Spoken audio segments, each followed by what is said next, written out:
Holidays-nale, adu namma GT Holidays da.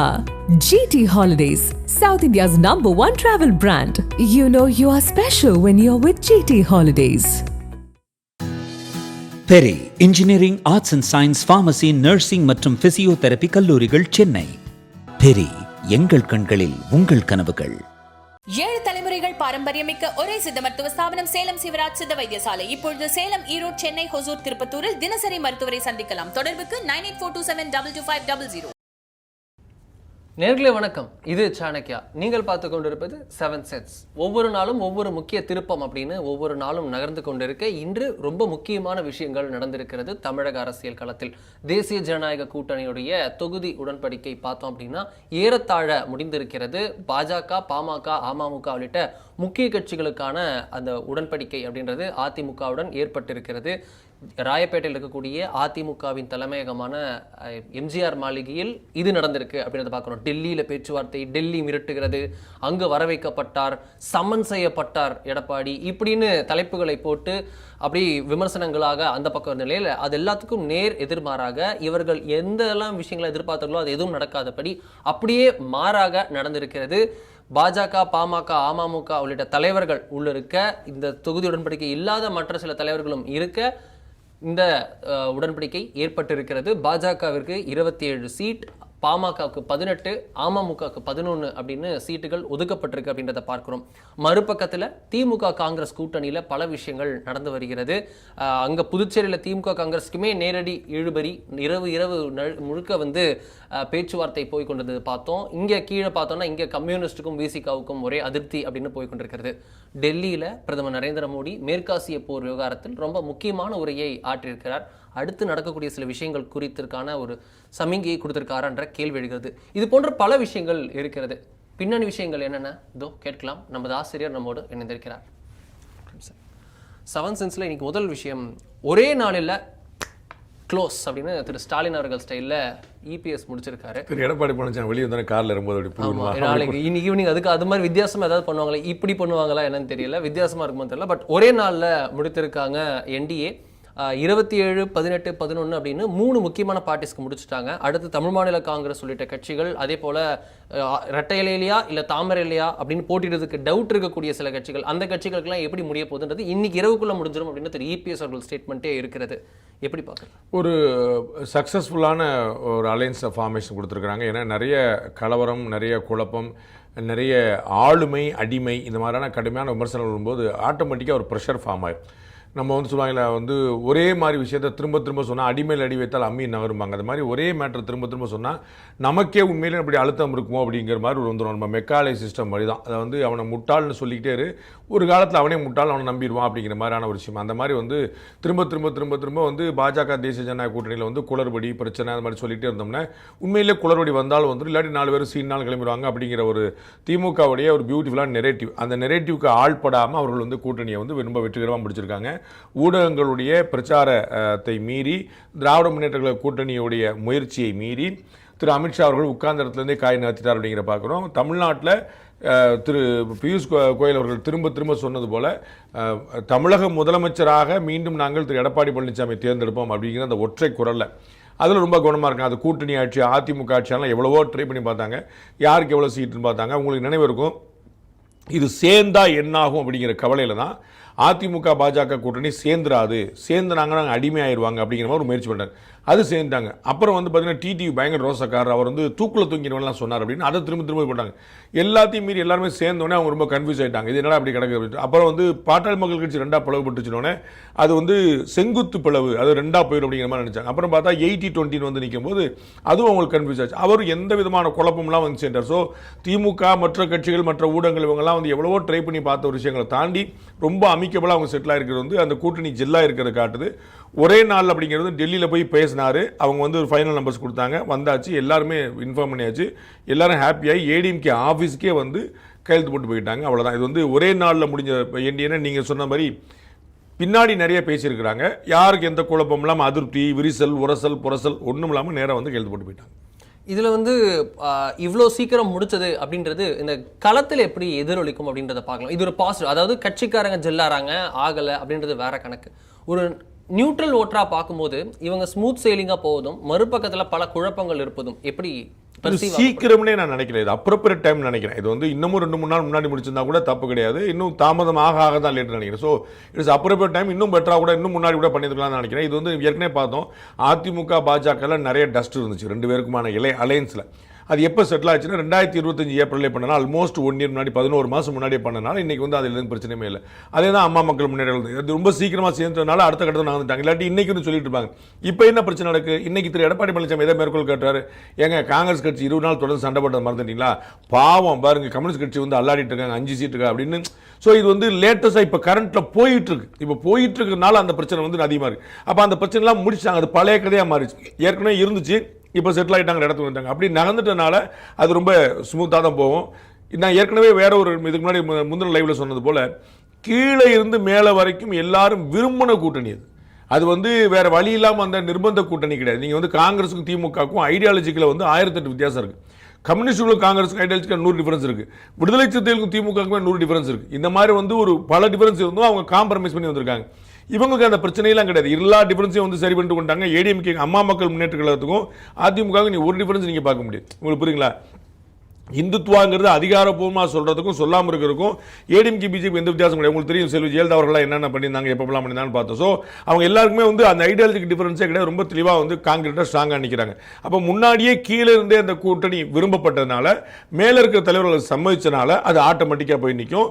இப்போ வந்து இது ரொம்ப சீக்கிரம் நினைக்கல. இது வந்து இன்னும் முன்னாடி கூட பண்ணியிருக்கலாம். பட் அப்புறம் டைம் நான் பார்க்குறேன். ஓகே, இது ஒரு முக்கியமான விஷயம் அப்படின்னு பார்த்தோம் அப்படின்னா இங்கே கலேபரத்தில் புதுவை காங்கிரஸ் திமுக கூட்டணிக்கு. பட் இப்போ லேட்டஸ்ட்டாக அப்டேட் நமக்கு கிடைச்சதுருக்கு அப்படின்னா நேற்று இரவு வரைக்கும் பேச்சுவார்த்தை ஒரு இது இல்லாமல் 30 சீட்டில் இருவரும் போட்டியிடுவார்கள் அப்படின்ற அப்டேட் வரைக்கும் கிடைச்சது. பட் இப்போ கிடைச்ச தகவல் படி ஜெகத் ரட்சகன் அறிவித்திருக்கிறார், புதுச்சேரியில் காங்கிரஸ் கட்சி 16 தொகுதிகளில் போட்டியிடுகிறது, திமுக 14 இடங்களில் போட்டியிடுகிறது, விசிகாவுக்கும் கம்யூனிஸ்ட் கட்சிகளுக்கும் திமுக ஒதுக்கீடு செய்யும் அப்படின்னு சொல்லியிருக்காங்க. மொத்தம் 30 சீட் இருக்கிற இடத்துல 16-14ன்னு பிரிச்சிருக்காங்க. கடந்த முறை 5 சீட் அதிகமாக வென்ற திமுக 14லும் கம்மியாக இருக்கலே லோவஸ்டாக வென்ற காங்கிரஸ் வந்து 16 இடங்களிலும் போட்டியிடுகிறது. விசிகாவுக்கும் கம்யூனிஸ்டுக்கும் திமுக பிரிச்சு கொடுக்குறாங்க. இதுல தேமுதிக இன்னைக்கு பேட்டி கொடுத்திருக்காங்க, நாங்க வந்து திமுக கூட்டணியில் தான் போட்டியிட போறோம், திமுக பிரிச்சு கொடுக்குற இடத்துல தான் நாங்களும் போட்டியிட போறோம் புதுவையில் அப்படின்னு அறிவிச்சிருக்காங்க. அவங்களுக்கு என்ன ஆகும் அப்படின்ற கிளாரிட்டி இல்லை. இது எப்படி பார்க்கறது? இவங்களுக்கு இரவு முழுக்க போகுது. ஸோ தமிழ்நாட்டில் இருந்த பேட்டர்ன் தான் அங்கேயும் இருந்திருக்கு, ஒரே இழுத்துக்கிட்டே இருந்து இன்னமும் அந்த கலைபரம் தொடரப்போகுது. இப்போ 16-14ங்கிற நம்பரை வந்து 2 பேர் சொல்லிட்டாங்க. 2 பேர் வந்து காங்கிரஸ் திமுக அறிவிச்சாங்க. காங்கிரஸ் அப்பர் ஹேண்ட் எடுத்துருச்சு. கடந்த முறை அதிகமான தோல்வியை பெற்ற கட்சி காங்கிரஸ். ஸோ இந்த முறை அவங்களுக்கு அந்த மாதிரியான வாய்ப்பு தான் தெரியுது. ஏன்னா கடைசி நேரம் வரைக்கும் இந்த தகராறு, ஸோ வந்து கிரவுண்ட்லேயே அந்த தகராறு எதிரொலிக்க போகுது. பாஜக கூட்டணி ரொம்ப ஒற்றுமையாக ரொம்ப சின்னதாக ஒரு டிஃபரன்ஸ் மட்டும் இருந்துச்சு. திரு ரங்கசாமி அவர்கள் வந்து இந்த லட்சிய ஜனநாயக கட்சியை சேர்க்கலாமா அப்படிங்கிற பிளான் இருந்தார். அது உங்களுக்கு தாங்க யூஸ்ஃபுல்லாக இருக்கும் போது அவர் வந்து நிறைய செலவழிக்க போகிறாரு, நீங்கள் ஒன்றும் பிரச்சனை கேண்டட் டிபார்ட்டாக போட்டுக்கும் போது ஹாப்பியாக செட்டில் ஆகிட்டாங்க, அவ்வளோதான் முடிஞ்சு. ஸோ அப்பர் ஹேண்ட் அவர் தான் எடுத்துருக்காருங்க அங்கும்போது அமைக்கப்பலாம் வந்துருச்சு பார்க்குறோம். இங்கே வந்து 2 கட்சியுமே மாறி மாறி வேட்புமனு தாக்கல் பண்ணியிருக்காங்க. வேட்புமனு தாக்கல் நம்ம பேசும்போது முடிஞ்சிருச்சு. அப்போ இனிமேல் புதுசாக யாரும் பண்ண முடியாது. அப்போ வேட்புமனு தாக்கல் பண்ணவங்களை தவிர வேறு யாரும் அகாமடேட் பண்ண முடியாது. நீங்கள் எப்படி பண்ணுவீங்க? நீங்கள் நாளைக்கு வந்து ஓகே ஏப்ரல் 9 போலிங் நடக்க போகுது. இப்போ விடுதலை சிறுத்தைகள் கட்சிக்கும் 2 கம்யூனிஸ்ட் கட்சிக்கும் நாங்கள் வந்து சீட்டு கொடுப்போம், எங்கேருந்து கொடுப்பீங்க? அவங்க கேண்டட் நாமினேட் பண்ணியிருந்தா தானே. அவங்க கேண்டட் நாமினேட் பண்ணியிருந்து அதுக்கு வந்து திமுக தான் கொடுக்க முடியுங்க. உங்களுக்கு புரியல? திமுகவும் காங்கிரஸும் நாங்கள் அகாமடேட் பண்ணிக்கிறோன்னே. நீங்கள் வேட்புமனு தாக்கல் பண்ணியிருக்கீங்க சுயேட்சையாகவே. உங்களுக்கு நான் வந்து ஃபார்ம் திரும்பி கொடுத்துட்டேன்னா உங்களுக்கு உதயசூரியன் சின்னம் கிடைச்சிடும், அல்லது காங்கிரஸ் சின்னம் கொடுத்துரும். நீங்கள் உங்களுக்கு எந்த தொகுதியை தெரியாமல் எப்படி கொடுத்துருப்பீங்க? அப்போ காங்கிரஸ் போட்டிட்டு தான் நாம் அறிவோம், திமுக போட்டிட்டு நாம் அறிவோம். 2 கம்யூனிஸ்ட் கட்சிகளும் விடுதலை சிறுத்தைகளும் ஏற்கனவே வந்து இந்த மாதிரி நாமினேட் பண்ணியிருக்கிறாங்களா அது நமக்கு தெரியாது. அப்போ எந்தெந்த தொகுதியில் நாமினேட் பண்ணியிருக்கிறாங்க, சுயேட்சையாவது பண்ணியிருந்திருப்பாங்க. பண்ணியிருந்தா தான் அவங்க கொடுக்க முடியும், இல்லாட்டி அதுவும் கட்டம் தான். அவங்க வந்து நீங்கள் வேற ஒரு சின்னம் கொடுக்க முடியாது. ஏன்னா இவங்க வந்து டிஎம்கே காரங்க அதிகாரப்பூர்வமாக போடுறாங்க. அப்போ இவர்களுக்கு வந்து கூட்டணி கட்சிகளுக்கு சீட்டு கிடைக்குமாங்கிறதே கேள்வி. கிடைச்சாலும் அது உதயசூரியன் சின்னத்திலையும் காங்கிரஸ் கை சின்னத்திலாம் கிடைக்கும்ங்கிறது கணக்கு. அவர்களுடைய சொந்த சின்னத்தில் போட்டிருப்பாங்க. எல்லா இடத்துலையும் தொகுதியில் நாமினேட் பண்ணியிருக்காங்களான்னு பார்க்கணும். ஏன்னா அவங்க வந்து எந்த சீட்டு கொடுப்பாங்க தெரியாது, ஆளுக்கு ஒரு சீட்டு கொடுக்கறதுக்கான வாய்ப்பு இருக்கு. அப்போ வந்து இவங்க வந்து ஒட்டுமொத்தமாக நம்ம எந்த தொகுதியில் போட்டி போடுறாங்க தெரியாமல் இவங்களுக்கு வந்து எப்படி அலாக்கேட் பண்ணுவாங்கிறதுல ஒரு ஸோ இந்த குளறுபடி இன்னமும் தொடரும். வேட்புமனு தாக்கல் நிறைவடைந்து விட்டது. வேட்புமனு வாபஸ் வரைக்கும் இந்த கூட்டணி இந்த கூட்டணியும் இந்த குழம்பும் தொடர்தான் போது கூட்டணி கட்சிகளுக்கான அதிருப்தியில் கண்கூடா பார்க்க போறோம். தேமுதிக வந்து அப்ளை பண்ணிடுவோம் சொல்லியிருக்காங்க. நாங்கள் வந்து போட்டியிட போறோம். எப்படி பண்ணுவாங்க? உதயசூரியன் சின்னத்தில் போட்டியிட வேண்டியிருக்கும். இப்பயுமே கூட உதயசூரியன் சின்னம் தமிழ்நாட்டிலையும் போட்டிடுவாங்க நினைக்கிறேன். ஏன்னா இவர்களுக்கு வேறு எந்த வாய்ப்பும் பாக்கி இருக்கா தெரியல. வேற எங்கேயாவது அவங்க நாமினேஷன் தாக்கல் பண்ணியிருக்காங்களோ நமக்கு தெரியல.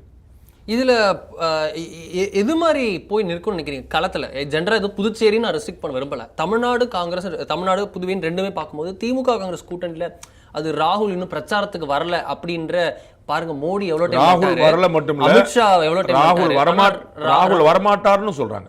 ராகுல் வரலங்கிறது மட்டும் இல்ல, திமுக காரங்க இப்போ ஆதங்கப்படுறாங்க. பிஜேபி எவ்வளவு எஃபர்ட் போடுறாங்க, காங்கிரஸ் எஃபர்ட் போடலன்னு. அதாவது அவர்கள் ஆப்டிக்ஸ் காட்டணும்னு நினைக்கக்கூடிய ஐடி விங் இன்ஸ்ட்ரக்ட் பண்ணி பண்ணக்கூடிய அந்த விஷயங்கள் விசிபிளா தெரியும்ல.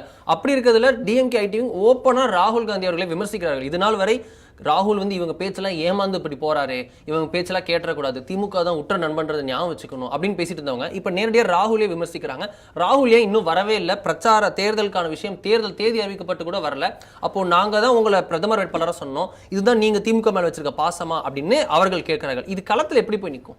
இது ஐடி விங்ல இருந்து பண்ணிருக்காங்களான்னு எனக்கு தெரியல, நான் கவனிக்கல. அவங்களுடைய சோ கால்டு அவங்களுக்கான வெர்ச்சுவல் வாரியர்ஸ் இருப்பாங்கல்ல, சோ ஐடி விங் அவங்க பண்ணிருப்பாங்களா இருக்காங்க.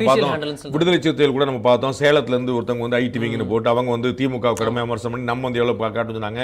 1 இயர்ஸ் ஜாட மாடியா நாங்கெல்லாம் தேர்தலே தேவையில்லைங்கிற பாதையில இருந்து வந்தவங்க, எங்களுக்குலாம் அதில் வந்து பிரச்சனை. ஸோ அந்த அதிருப்தி வந்து கிரவுண்ட்ல எதிரொலிக்கும், அதுதான் முக்கியமான பிரச்சனை. அதிமுக பாஜக கூட்டணி சேரவே இல்லை, சேரக்கூடாது, சேர்ந்தா அடிமையாயிருவாங்க, ஜெல் ஆகலை அப்படின்லாம் சொல்லிட்டு இருந்த போது அவங்க கடகடன்னு அடுத்த வேலையை பார்க்க போறாங்க. தேர்தல் அறிக்கை வெளியிட்டு இருந்து கிட்ட 3-4 அறிக்கை தேர்தல் அறிக்கை வெளியிட்டு இருந்து அவங்க அடுத்த இடம் போயிருக்காங்க.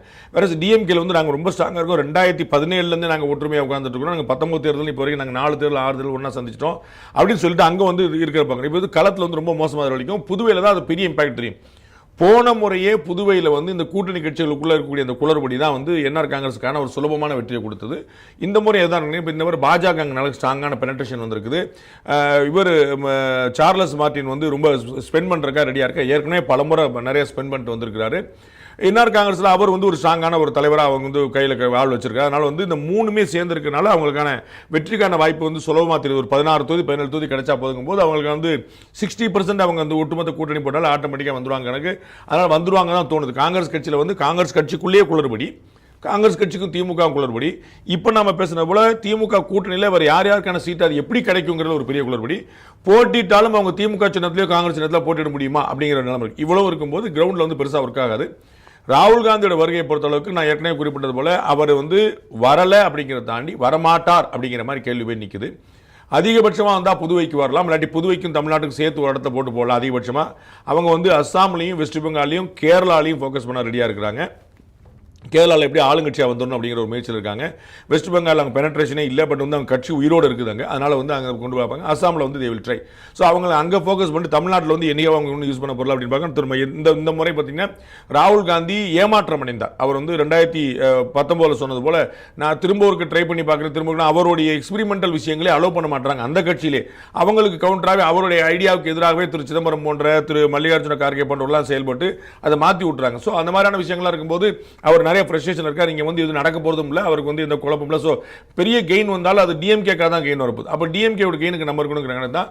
ஸோ இன்னைக்கு வரைக்குமான தகவல் படி அவர் வந்தது இல்லைங்கிற மட்டும் இல்லை, வரப்போகிறது இல்லைங்கிற மாதிரி சொல்லிட்டு இருக்காங்க. 11th ஓவரில் தான் மாறுதாங்கிற பார்க்கணும்.